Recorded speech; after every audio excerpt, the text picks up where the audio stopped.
It's Thursday, August 10th, 2017, and I have the day off. For context, we were both rangers here in the summer of 2017. Yes, and the job of leading guided hikes, campground talks, and staffing the visitor center is very rewarding, but can also be exhausting. So when the weekend rolled around, some friends and I planned a relaxing backcountry camping trip. We got a permit for the backcountry campground on the west shore of Lake McDonald, one of the few backcountry campgrounds that you can paddle a canoe to.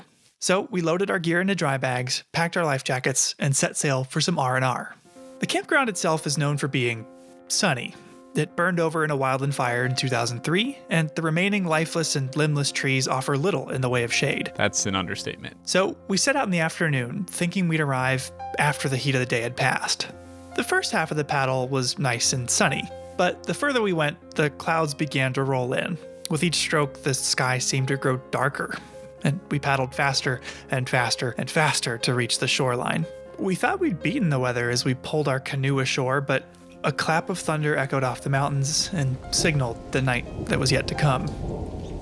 As we frantically assembled our tents and shabby burritos, the storm arrived. Rain came in a torrent, instantly soaking me through my jacket, and we hung our food up so we could retreat to our tents, but then the wind began to pick up. In my memory, what came next was a loud, deafening blur. Rain pelted the ground and began to sound like angry radio static. The wind was strong enough you had to brace yourself against it or be blown over. It began to topple the trees around us, and as they crashed down left and right, we ran to the lakeshore for safety as lightning and thunder reverberated up above. But just like that, it was over.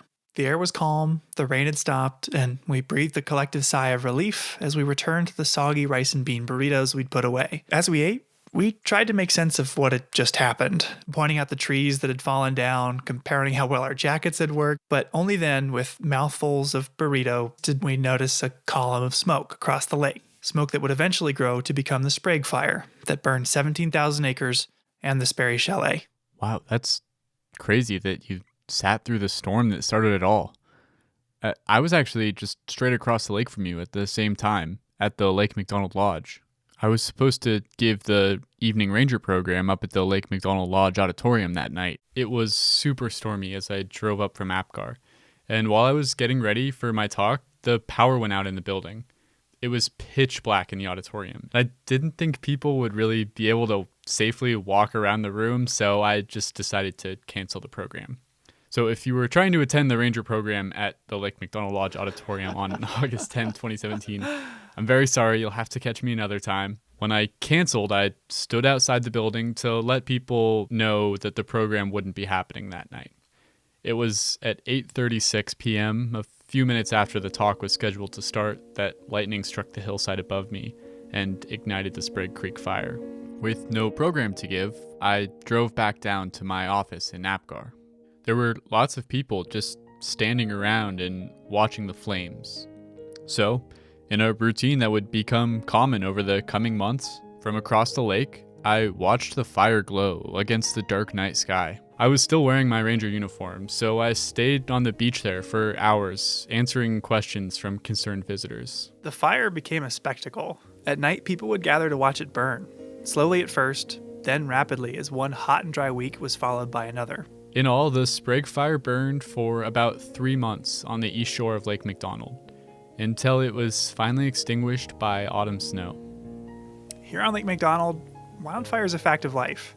For plants, animals, and people alike, if you want to exist here, you've got to learn to live with it. In this episode, we're going to learn about something that's becoming an everyday concern for people around the American West. What happens when people and wildfire come together?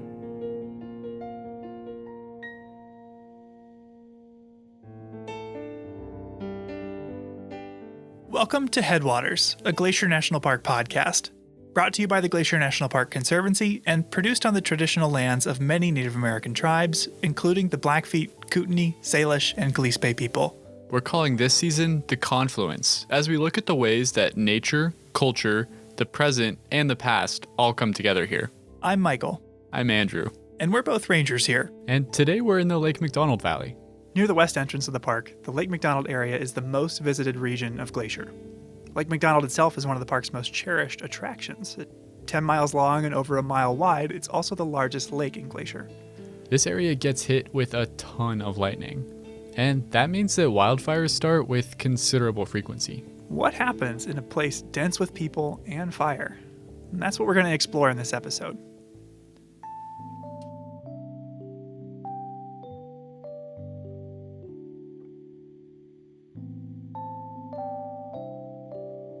To start out, I wanted to talk to someone who knows the park as well as anyone, even better than most rangers. My name is Chris Peterson, and I am the editor of the Hungry Horse News. Oh yeah, Chris. Hardly anything happens in Northwest Montana without Chris writing or at least knowing about it. Seems like he's been here forever. How long has Chris been around? Since 1998, which would make it, this will be my 23rd summer. I've seen his byline a lot, but he's a photographer too, right? Yeah, you're right. After graduating college, Chris started working for a small town daily newspaper in New York, where he started to pick up photography. Back in New York, at the Daily, you had to shoot your own photos. So my photos were terrible. I was an awful photographer. Didn't know what I was doing. And so I started shooting Buffalo Bills games. You know, at a Buffalo Bills game, there's like 85,000 people there, but there's also 120 photographers. So you could learn a lot just by watching the other guys. And after he really developed his photography skills, he landed a new job. So that kind of set up my portfolio. And then the Hungry Horse News had put out an ad for a photographer, and I applied and I got the job. And the rest is kind of history, I guess. That's a big switch to go from photographing Bills games to bald eagles. Yeah, it's a big adjustment, but he took to it. But part of covering news in the West is wildfire, something Chris didn't have any experience with from his time in New York. Oh, well, in New York, there aren't, big fires, yeah, but they were all houses or, tire dumps. But it didn't take him long to get experience. His second summer, he covered the West Flat Top Fire. 2 years after that, the Moose Fire, then the Anaconda Fire. So I'd cut my teeth. All of which led up to 2003. You had a couple seasons of experience then covering summer fires. What was the feeling going into the summer of 2003? In retrospect, we probably should have known that we were going to have a big fire year. But I can remember in June, just people just having fun because it didn't rain. June typically is one of the wettest months, if not the wettest month in the park. It didn't rain. So everyone was having, everyone's camping and fishing and floating and, the park is just full of people. And the fire danger rating has been moved up and is now high. But by July, fires began to crop up. In fact, on July 17th, after a morning storm, 6 fires were spotted in the park. Wow, that's a lot. Yeah, more fires than the park sees in some whole years, just in one morning. The next day, Numa Ridge Lookout spotted the Wedge Canyon fire in the North Fork, which within 2 days had grown to 4,000 acres, and due to the number of homes in the area, was the #1 priority fire in the nation. Wow. So what was Chris doing at the time? We were out running around taking photos of them. Drove up and looked at Wedge Canyon, and man, it was ripping across the ridge one day. So we knew, unless it rained, that things were probably going to get worse, not better. I don't think we thought they'd get as bad as they did. At the same time the Wedge Canyon fire was burning in the North Fork, a fire was burning in the heart of the Upper McDonald Creek Valley, the Trapper Fire. The fire at the heart of our story was, at the time, so remote that it was seen as a low priority. Park employees like Chris Baker, the lookout stationed on Swift Current Mountain, described what it looked like. She wrote an article after the fire all about it. Here, can you read the first part? Okay. When I arrived back at Swift Current, Flat Top Mountain was puffing here and there, but the smokes just weren't that impressive. The lightning storm had planted its seeds, but nothing much was showing yet. So for a while, Trapper was underwhelming? Yeah, it was. But that obviously didn't last forever. No, it did not. July 23rd comes along. Changes everything. The forecast for the 23rd called for extreme winds, 30 miles an hour or more. Right, exactly. And so that's why we're at the loop on the 23rd. Now, if you've ever driven the Going to the Sun Road to Logan Pass from Lake McDonald, you may remember the loop as the single hairpin turn on the whole route. As the road turns back on itself, you've got 8 miles left till Logan Pass as you rise above the trees, getting a view of the McDonald Creek Valley, and Chris hoped the Trapper Fire. Okay, it's a pretty windy day. Let's get up there, see what's going on. Let's take a look at it. His instincts were right. Chris Baker, the lookout at Swift Current, watched the Trapper Fire grow that day. And rather than have you read everything, Andrew, I had a friend read the rest of her quotes for us. There was no mistaking it when Trapper decided to make its move. I was looking right at it when it did. That wimpy white column suddenly grew tall, turned to brown, then black. Then it was wider and moving. And you could see that fire probably, I'm guessing, 5 miles away. And it's just starting to look like a tornado. If you can imagine a really big tornado in the sense that it's like this big circular cloud of black, and it just starts spinning, and you can see it, and it's coming closer and closer and closer. Wow, that's nothing like what I expected. And Chris was far from the only person at the loop watching this unfold. I mean, more and more people showed up, and we're just watching it, and there were other people there. Everyone's taking pictures. So there were reporters like Chris there, visitors had stopped to take pictures.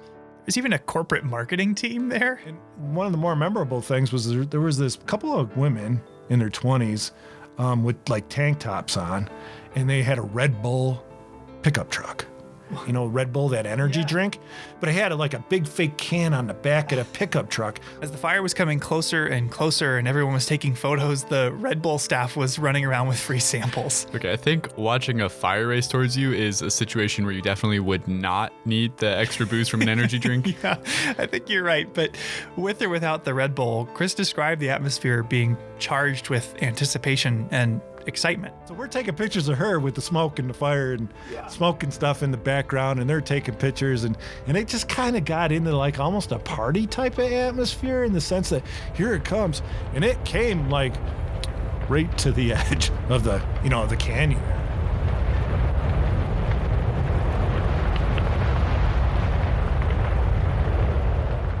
It was just a freight train.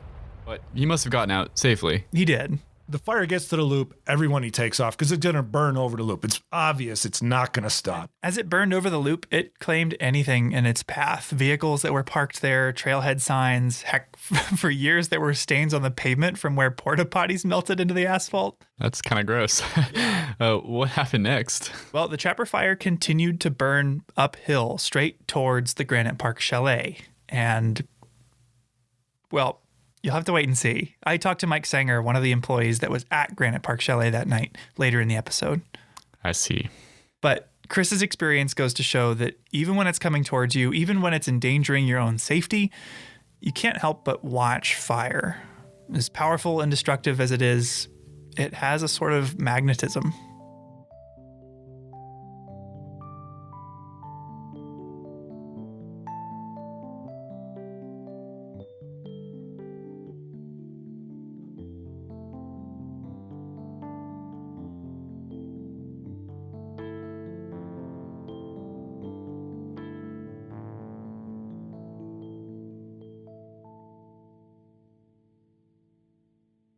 My name is Tony Incashola Sr.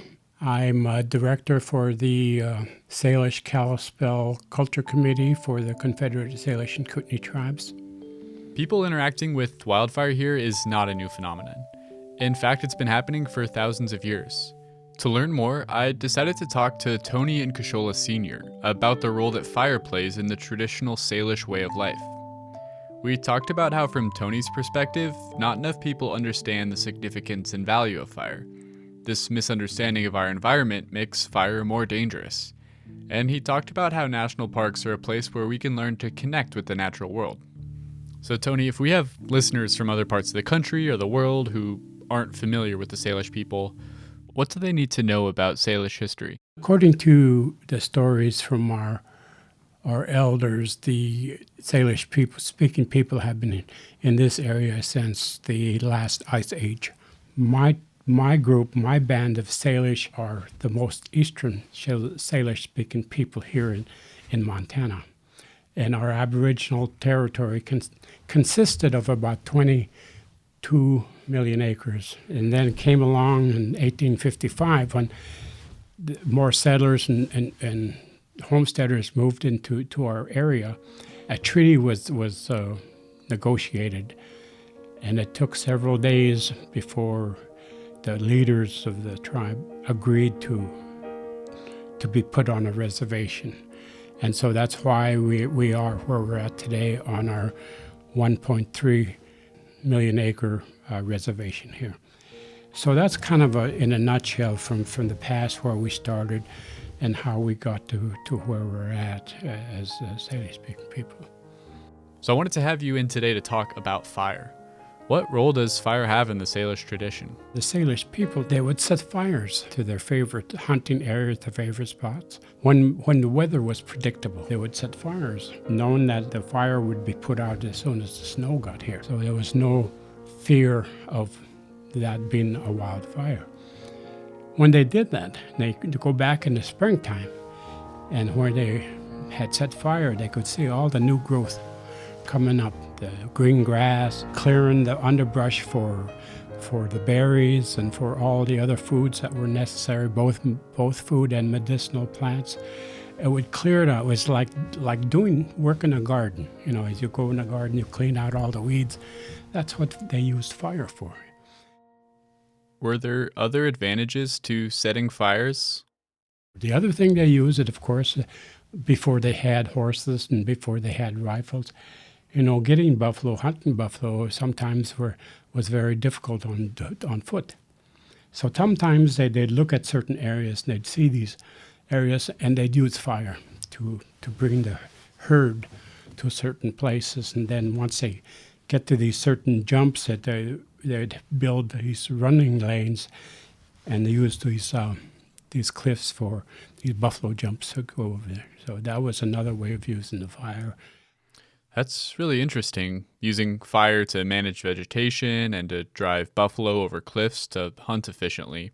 It's a pretty amazing technique. How did traditional people actually manage these fires?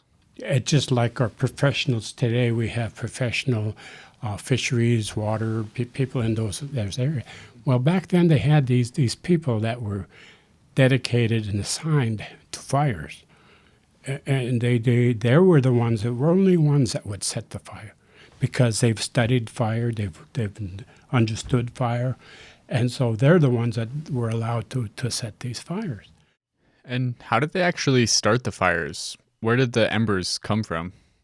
They used buffalo horns or different things to carry these embers of fire, because it was so hard, you know, to make fire. So they'd make a fire and then take these embers and store them in these buffalo horns or something. Then they'd have these fire starters, what they call them, fire starters. They'd gallop to these different places and they'd set fire. And like I said, only those people were allowed to do that. Why do you think so many people have negative feelings about fire? One, I think, is misunderstanding exactly what fire is, what it means, and what it could do. The other thing is fear. Naturally, it's frightening. I mean, you look at California today, how dry, how brushy some of those go up like matchsticks. And I think that's what people are afraid of, that because they don't understand fire, not knowing how our environment works, how the trees, how the animals, how the rain, how the fire, everything has a role in our ecosystem. And the people today don't understand that. You know, they don't understand how our ecosystem works. They need to know that fire is necessary. Fire must happen so that we don't get what we're getting in California today. What's the reason for this poor understanding of ecosystems? I think because of the value system that we created, and the values that we think are more important now today, that our lives are put first rather than together with other things. You know, everything goes hand in hand. One of the things when I was growing up, my grandparents and my parents and all of my elders that have always taught me and always said, every living thing is an equal. You treat it as an equal. You don't think you're better. You don't dominate, because you dominate, you destroy. And that's what we have as human beings. We've dominated certain things, we've changed certain things, and we've destroyed that. And so I think a lot of that is misunderstood. And national parks are kind of a stronghold of what used to be. So national parks are places that continue to be very important, especially to me, especially to natives that understand what the park is, because it used to be this whole country. And there's still a need for parks. There's still a need for the areas like this, for our spirituality, for our well-being, for our minds. How many times have we, in our lives, have got so frustrated with our jobs, with the things that we do every day over and over, that we need these areas of solitude to go to, touch the ground again, to put your feet back on the ground and kind of soothe everything, that all that weight seems to lift and create something, a peace of mind that lets you move forward again. We need these places.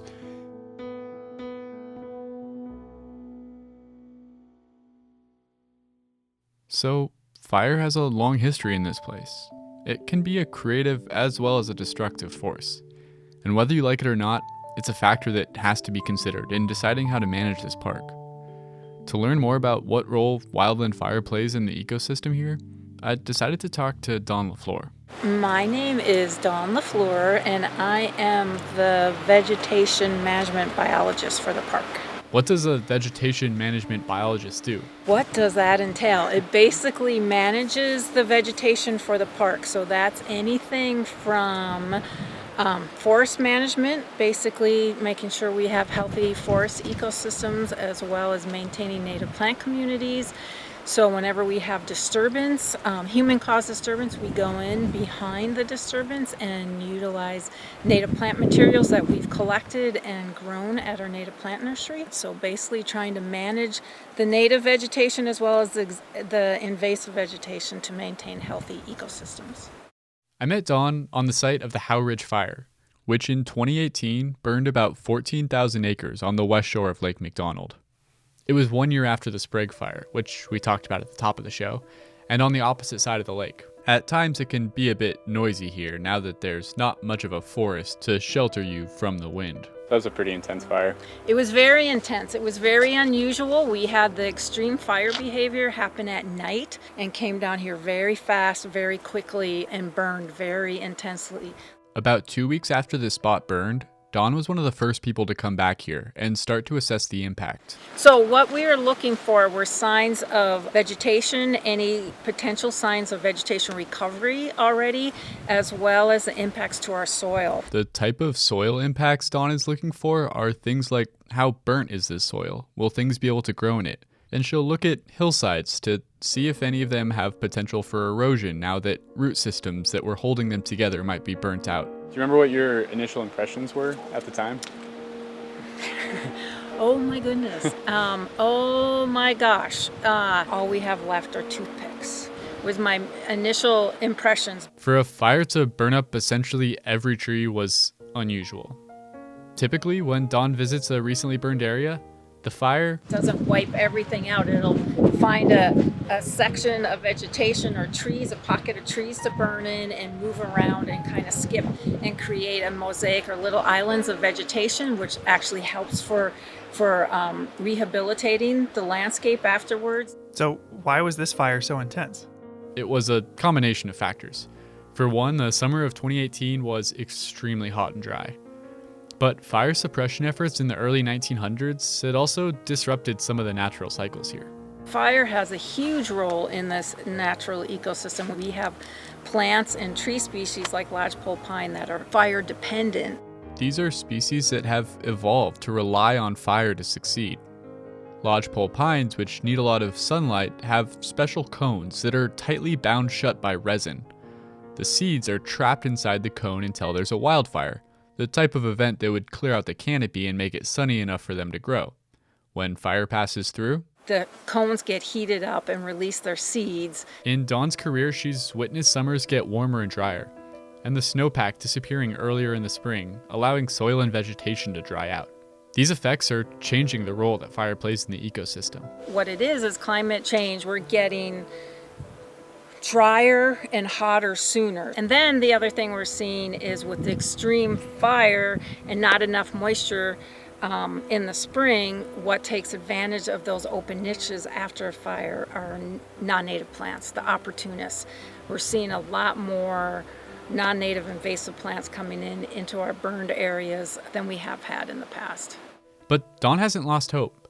She still has a clear and optimistic vision of how this area can recover. My hope would be in 5 years we should have conifers that are 3 to 4 foot tall. A good diversity of conifers. I would hope a lot of larch in here because they tend to be fire resistant. It'd be wonderful to see pockets. I don't expect it all across the landscape up here, but little pockets of moisture where we could see cedar hemlock coming back. And this would be completely green, and you've got woodpeckers utilizing the snags and everything. We would be standing here and we would have vegetation over our heads. Sounds lovely. Less. And as we get more vegetation established, that will outcompete, as we get an overstory, it'll outcompete these newly established invasives. So much more native plant diversity. Protecting plant diversity in Glacier National Park is a collective endeavor. Dawn can't do it alone. She asks that when people visit here, they take a moment to think about how their actions will affect the plant life around them. Stay on the trail. Definitely stay on the trail. Walk in the mud. Don't go around mud holes. And don't pick the flowers. Oh yeah, that's a big one. Please don't pick the flowers. The reason to walk through the mud is that if you go around, you'll widen the trail and disturb the vegetation around it.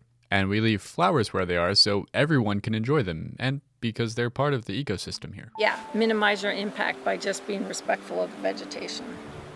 The plant life in Glacier National Park evolved in the presence of fire and is adapted to frequent burning. Fire can be a source of renewal and even catalyze the processes of growth and change that make Glacier home to an incredible diversity of plant life, over 1,100 species. As climate change affects the behavior of wildfire and fire ceases to behave in the way plants are adapted to, its destructive tendencies can start to outweigh its constructive ones. It's something that scientists in Glacier like Dawn will continue to monitor. When a wildfire changes the makeup of a forest and what kind of species grow there, the effects aren't limited to just plant life. These changes to the vegetation are going to have consequences that ripple down the whole food chain, affecting everything from the bushy-tailed woodrat up to the moose and grizzly bear. Mule deer in particular are browsers, and so they rely really heavily on shrubs and other kind of nutrient-dense species. So that's Teagan Hayes. She's a wildlife biologist. Her master's thesis was about ungulate forage in wildfire-dominated landscapes. In other words, how deer food is affected by fire. One of the study areas was not far from where we're standing right now. Teagan explained to me that wildfire allows for species to get the nutrients they need in their home range or in their population range. And so for my research, when I was looking at mule deer don't really change their home ranges very much geographically. And so change is especially important for a species like that, where if you never allow disturbances to happen, then they will not be able to find the food they need. So, and that's the same for a lot of species in the park. In other words, mule deer need fire. It promotes the growth of shrubs that are the bulk of their diet. And they aren't keen to move around to find these plants. They need the fire to happen right within their home range. A deer population, in turn, is necessary to support grizzlies, mountain lions, and wolves. A whole thriving ecosystem, dependent on regular wildfire. I took Teagan to the Forest and Fire Nature Trail. Near the Camas Creek entrance to the park, this trail is a great spot to get an introduction to the fire ecology of Glacier National Park. Burnt in the 2001 Moose Fire, it's now home to a thriving lodgepole pine and aspen forest. So we are now in a young aspen stand. Of course, you have the nice rustle of the leaves, which aspen are named after, the quaking aspen. The vegetation, the shrubs in the understory are a bit taller. So there's a little more diversity here. Aspen is one of the habitat types that responds best after a fire. Aspens that burn down are able to resprout from underground roots. In no time, a recently burned stand of aspen will be a lush and suitable deer habitat. They tend to love aspen. Aspens provide a different kind of cover, and they provide a different suite of forage species, and they tend to stay kind of cooler and wetter for longer. So I think they offer that kind of that multitude of things where you have higher diversity of plants, you have longer blooming period often, or period where things are fresh and nutritious. They tend to provide pretty good security as well. As we move down the trail, Teagan pointed out a flower, which I was surprised to hear was a good food source. Oh, we've been seeing rose, which despite its prickles is also actually usually pretty sought after by ungulates too, so they'll nip just the ends off and avoid the worst of the prickles. Wildfire is kind of a contradictory thing here. On one hand, it's natural and totally necessary for many of the plants and animals. But on the other hand, climate change is making it much more common and severe. And regardless of whether it's good or bad, it's always tough to live with. Yeah, I mean, some of the most interesting and kind of disheartening research is when there's abnormally hot fires or more frequent fires than would normally be occurring in a forest, and they'll actually burn so hot that seedlings can't establish anymore, and so you can end up having what was once a forest become a grassland, or you'll see that the tree species that used to grow in an area are no longer suited to the climate or the climate that a disturbance has created. Still, she recognizes the importance of having natural fire on the landscape.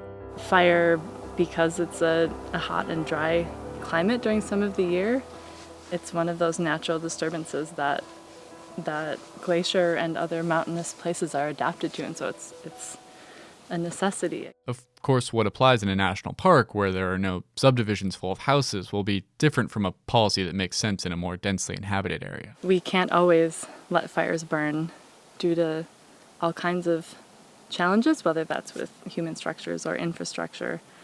So we're really right now just trying to find the balance between what the ideal situation is for fire and what the ideal situation is for living in this area.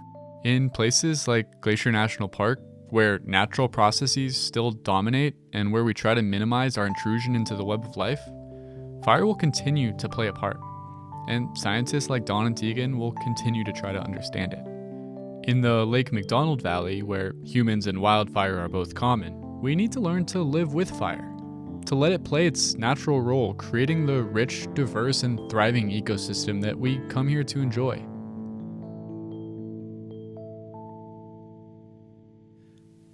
We'll be right back with the conclusion of the Trapper Fire saga after this break.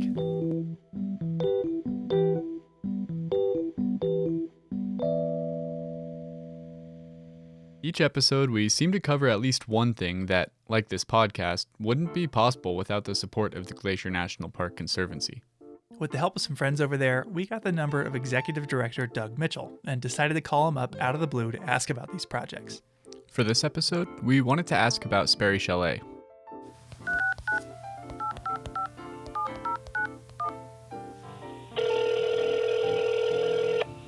Glacier Conservancy, Doug Mitchell speaking. Hey Doug, it's Andrew and Michael. How you doing? Hey, good. How are my favorite podcasters today?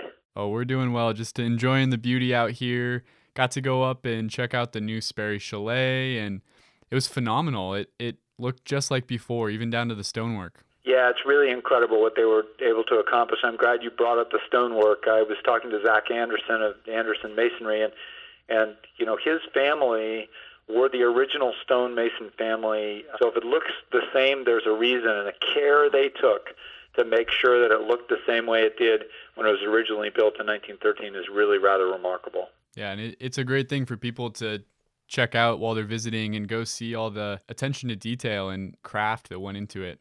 It really is a remarkable discovery. I was able to hike there this year with some people who had never been there, and we hiked through Gunsight, and to come over the top and see Sperry, it's almost like you just have to stop in your tracks, as they did, to see how is this possible. I've hiked 13.1 miles into the wilderness, and look at what is there.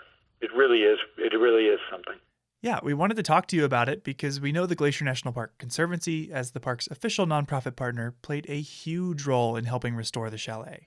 We were in the superintendent's office the very next morning at 10 a.m. after the fire burned Sperry, and by later that week we had taken our loaned credit card down to the hardware store here and bought the pieces of wood that held Sperry up over the winter, and it really was a remarkable public-private partnership that really made the improbable happen. Thanks for taking some time to talk to us. It's always great to hear from you, Doug. Always great to talk to you guys, and thanks again for all you're doing. Absolutely. Thanks for funding it. We'll talk to you soon. All right, cheers. Bye.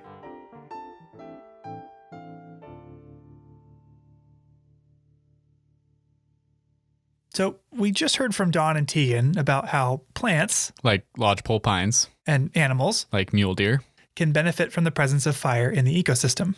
And from talking to Tony, we know that the Salish and other indigenous communities have a deep understanding of fire's role on the landscape and would use it, as he put it, almost like a gardening tool to invite new and healthy plant growth. Working here, a big part of our job has been sharing that knowledge with visitors, talking about the plants and animals that thrive in fire's aftermath. Yet knowing and understanding these things won't change how you respond to fire when you're faced with it, when the flames themselves are bearing down on you. So we met Chris Peterson earlier, who watched and photographed the 2003 Trapper Fire as it made a run over the loop. Yeah. But after it burned over the loop, it kept going, racing upwards towards the Granite Park Chalet, a historic compound of stone cabins high in the mountains that still provide rustic lodging and dining accommodations. To get there, you can either hike the Highline Trail from Logan Pass or start up from the loop on the Loop Trail. I hiked up to Granite Park this summer to talk with someone who's worked there since 2002 and was there on July 23rd, 2003. My name is Mike Sanger. I'm from Great Falls, Montana originally. I live in Belt, Montana now. I've worked for the Park Service. This will be my 19th year here at Granite Park. Mike keeps Granite running, managing the waste disposal system, addressing bear encounters, medical emergencies. When I caught up to him, he was fixing the sink in the chalet kitchen. And having grown up in Montana, Mike had been familiar with wildfire from afar. Seeing them in the distance, not quite as close as I did here. But in the unprecedented fire year of 2003, he came face to face with the Trapper Fire. From what I understand, you were hiking up here on July 23rd. Is that right? I was. My boss, Walter Tabb, had dropped me off the Loop Trailhead. The trail was already closed at that time, and it was smoky there at the parking lot. And I asked him, I said, well, the trail's closed. And he goes, well, you better get moving. You need to get up there. And on the way up, I passed a female ranger, and what they were doing at that time is sweeping the trails for people and trying to get them up here. And she asked me if I knew where the fire was, and I said I have no idea, but once we get to Granite, we'll probably be able to see better and know exactly what's going on. As I understand it, Mike's up there for a week or so at a time, then rotates out with a partner? Exactly. He was originally scheduled to hike back in to tap out his partner on the 23rd, but was sent up that day with a different goal, to help protect the chalet itself. And we made really good time getting up here to Granite Park. Yeah, goodness. When did it sink in that it was going to be a problem? When I got up here and I saw fire hoses strung out all over the place, and Chris Berkey, my partner, was here, and I asked him, I said, where's the fire? And he pointed towards Flat Top, and it was immediately apparent that we had a problem on our hands. So they had to fortify the compound. With limited time and supplies, that meant converting their finicky drinking water pump into a sprinkler system to keep the buildings wet, an approach that they weren't confident would work at first. We went down to start the pump, and it took 2 or 3 times, and you had to talk nice to this thing, and Chris pulled it, and the first time it went off, and we're all high-fiving, and but celebrations could wait. As the fire grew closer and closer, conditions only worsened. it was really horrific for quite a while because we had no idea where the fire was. The winds were horrific.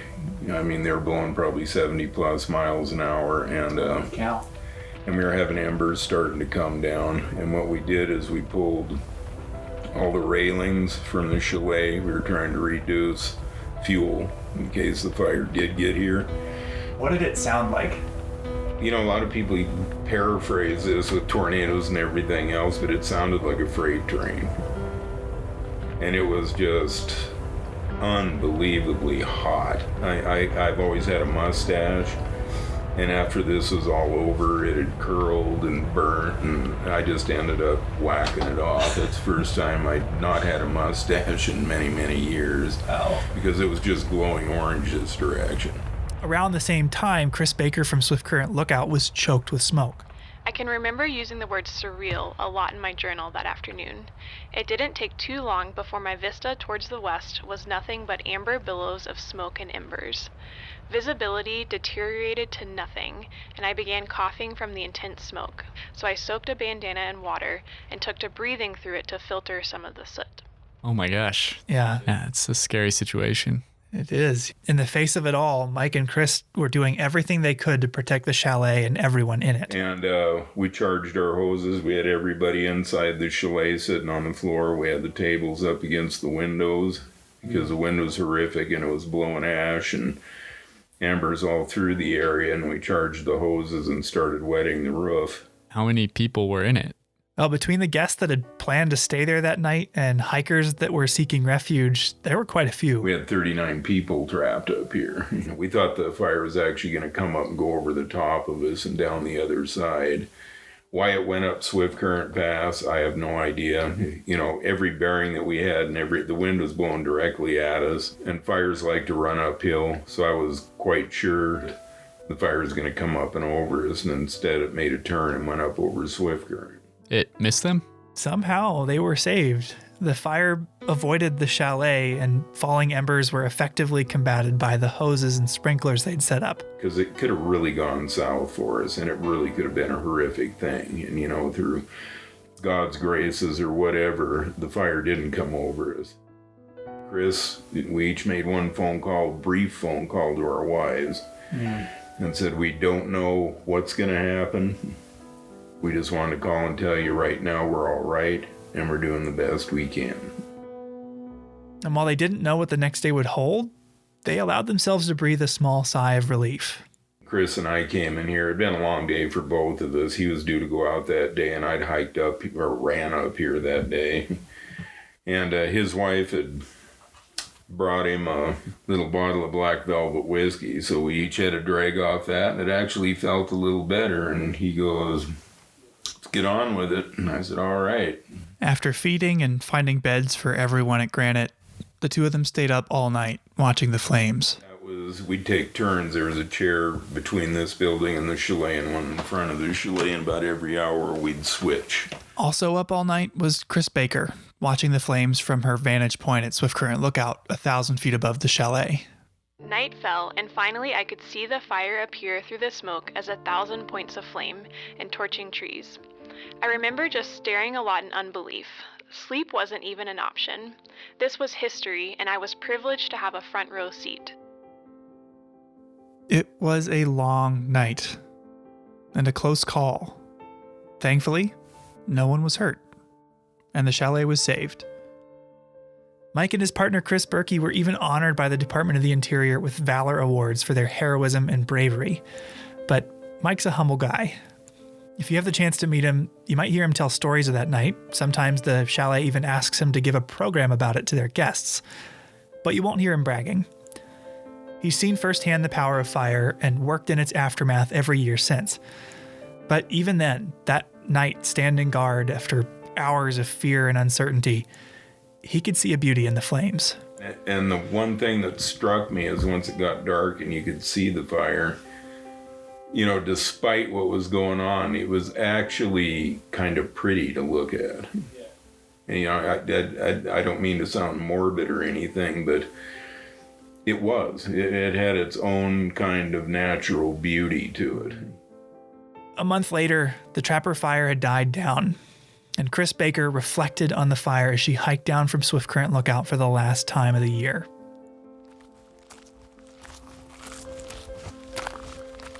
I regaled in the switchbacks down to the tree line, gazing out over the pristine beauty of the divide. But then I came to the trees.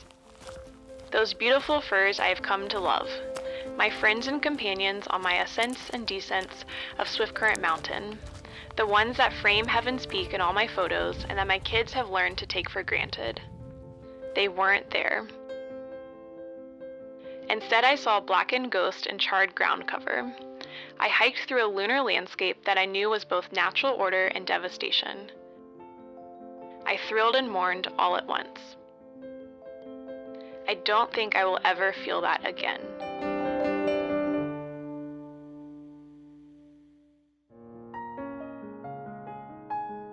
Our last story of the day is about the important role that fire plays for archaeologists here.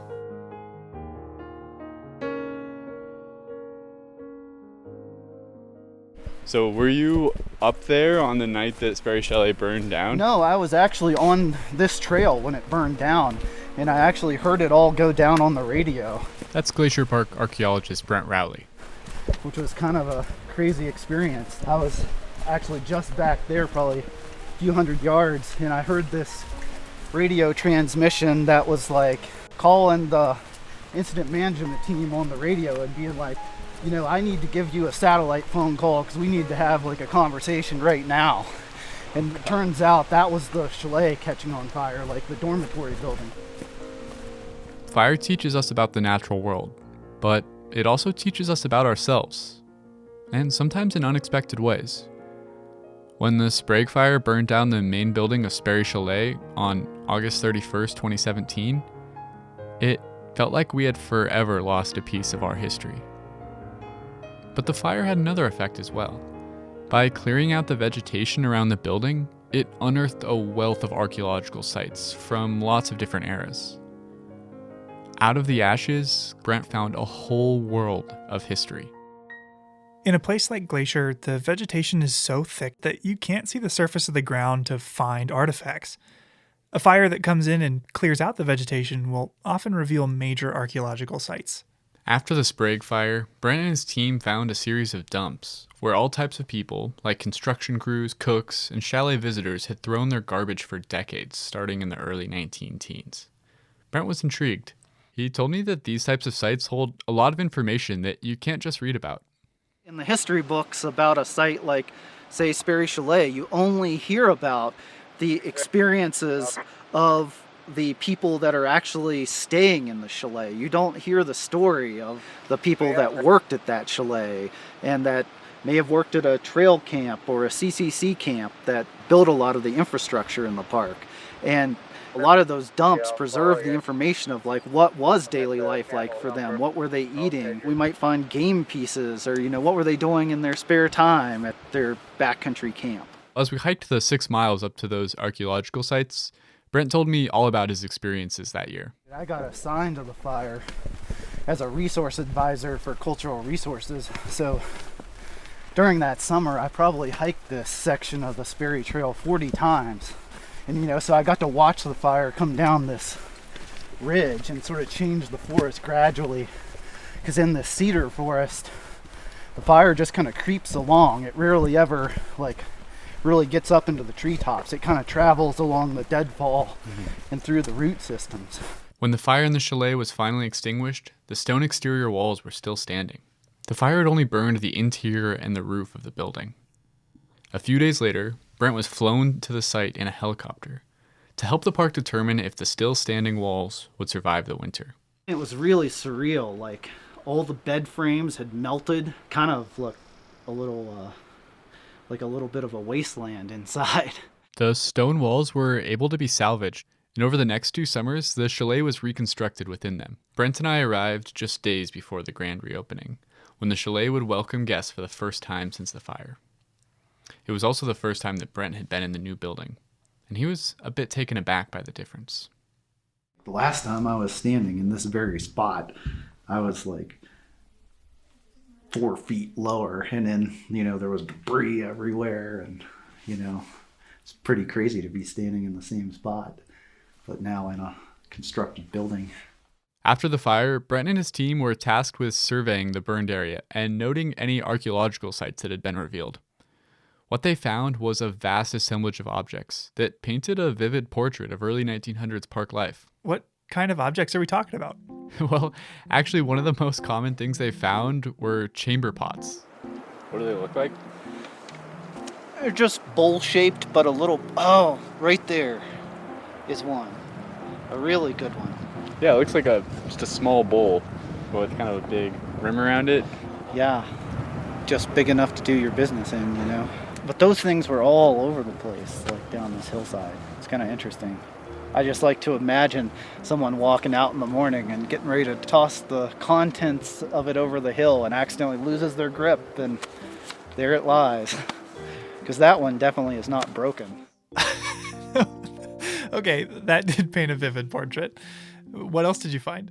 One thing that really caught my eye were these tubes of clear blue glass. Brent explained to me that those were insulators for a historic phone line. So in a phone line, you've got the wire that the message travels through vibrations. The insulators allow you to attach that wire to a telephone pole or a tree or whatnot, a solid object, without interfering with the signal. Oh. And so I'm guessing, considering there's a scatter of them here, that once they pulled down the phone line here, sometime probably in the 1940s, they just chucked it over the hill. So until the 1940s, there was phone service at Sperry Chalet? Yeah, I think maybe a lot of people imagine the early days of the park as a much wilder time. But in many ways, the visitor experience was much more managed than it is today. At least for some types of people. So I think out here on this point, there was some sort of tent camp set up, and I don't know exactly the dates of the tent camp, but I think it was certainly early on in Sperry Chalet's history, so probably 19-teens, maybe even into the 1920s. And so there's a lot of, though, really diagnostic artifacts that have actual Great Northern Railway logos, and that differentiates it from, like, say, a worker camp for the workers that built the chalet or maintained the chalet, because those higher end ceramics would be what you would serve the very wealthy guests oftentimes that were coming to the chalet, whereas in a little bit we'll go to a worker camp and they were eating out of cans. I pointed out a ceramic shard. It was about the size of my hand, to see how Brent could interpret it. So this is probably like a large serving platter dish that would have been about, that big. Yeah. So like a communal, indicating like a communal dinner setting, where sort of family style dining, I guess you would call it today. Mm-hmm.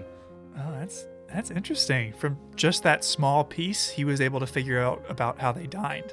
Yeah, what was most interesting about spending the day with Brent was seeing how these little pieces of what seemed like just garbage gave him really deep insights into how people thought and behaved a long time ago. I don't know how this dump got here, but it's one of the most interesting assemblages of stuff. This is it all spread out because it's all jammed in that crevice. Mm-hmm. And there's everything from an assortment of condiment bottles, like this is probably ketchup. There's a medicine bottle. Here's one of those coffee ration containers. There's poison bottles, like multiple of them. So it's like a really strange thing. Like, I don't know if this was like kind of where maybe some workers at some point were camped out. Like the poison bottle in particular, I mean, kind of throws me. I'm like, that tells me, I feel like that it's got to be related to workers. Wait, okay, what was the poison for? Yeah, I was wondering the same thing.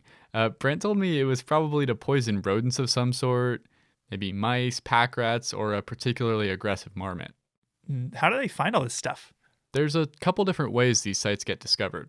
This one, a firefighter showed it to me. Okay. But usually, yeah, when we survey areas, we do transects. One of the main things that Brent has found here is the class distinctions between the different people who use this area, and how this manifests even in their trash. Up at that tent camp, everyone was always eating off of, fine ceramics and being very proper, I guess you would say. And here it's like you just open up the can and eat out of the can sort of thing, which is more indicative of, I guess, lower class status, like a worker rather than someone that's on a very expensive vacation. Do you know what would have been in these cans? Some of them. See, like a can like this where you can tell by the openings. Mm-hmm. So see, this had to be liquid. And in fact, I think this was probably a milk can. So they slit that one open. So when we record these can sites, we always record what type of openings they have, because it can tell you a lot about what was in them. Wow, so we can learn something from even just the way a can was opened. Exactly, there's so many levels to it. Brent even says that the way that trash is hidden can tell us what era it's from. In the 19-teens, the way everybody all over America treated their waste was to throw it over the cliff or over the hillside or into your pit toilet. Later on, though, people started, the ethics started changing of like, you need to hide your garbage. You put it in a centralized garbage dump. And here, obviously, they've tried to hide it. So it's probably after that ethic changed, which really started, in the 1920s and 30s. A desire to learn about people whose stories aren't always told has motivated Brent's career from the very beginning. The first excavation he was a part of, on a plantation in West Virginia, showed Brent the significant differences in artifacts from enslaved people versus slave owners. This technique of using historic artifacts to understand how people were treated in the past is an idea that still drives his work today. In Glacier, you can learn a lot about indigenous people's history prior to European settlement, and we can learn a lot about what people were doing in this landscapes by what artifacts they leave behind. And those people were often not included in the history books. And in fact, I hate the term prehistoric or prehistory, because it implies that indigenous people don't have history. It's just their history is documented in different ways, by oral history and also by the archaeological evidence that their ancestors left behind. There are countless stories covering thousands of years of history buried in archaeological sites all around Glacier. Some of these stories will be lost forever if these sites are disturbed. So please leave historic objects where you find them. Brent says that objects are best at telling their story when they stay in their original location. Once they're removed from the site, they are kind of just meaningless objects, but when they're in the context of the site, they tell the story of like what sort of products people were using as they visited Sperry Chalet. Our discussion was interrupted by a mountain goat grazing on the forbs that had sprouted up where fire had cleared the canopy and finally allowed sunlight back onto the forest floor. We had to step off the trail to let the goat pass. And I went to work for the... Oh, crap. There's a goat coming. Hey. Move aside. Move aside. Don't eat my poles either. As we sat there talking about the history of the area, a new chapter was already being written. As Brent and I moved out of the goat's path, it was hard not to think that we needed to do the same as the goats and flowers here, to learn from what we couldn't control, and to flourish in the sunshine that followed.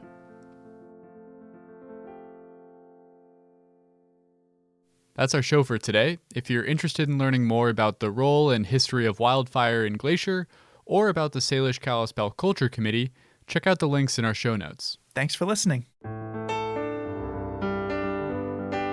Headwaters is a production of Glacier National Park, with support from the Glacier National Park Conservancy. The show was written and recorded on traditional native lands. Andrew Smith and Michael Feist produced, edited, and hosted the show. Ben Cosgrove wrote and performed our music. Alex Stilson provided tech support. Quinn Feller designed our art. Renata Harrison researched the show. And narrated the credits. Lacey Kowalski was always there for us. And Daniel Lombardi and Bill Hayden were the executive directors.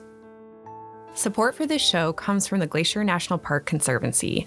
The Conservancy works to preserve and protect the park for future generations. We couldn't do it without them, and they couldn't do it without support from thousands of generous donors.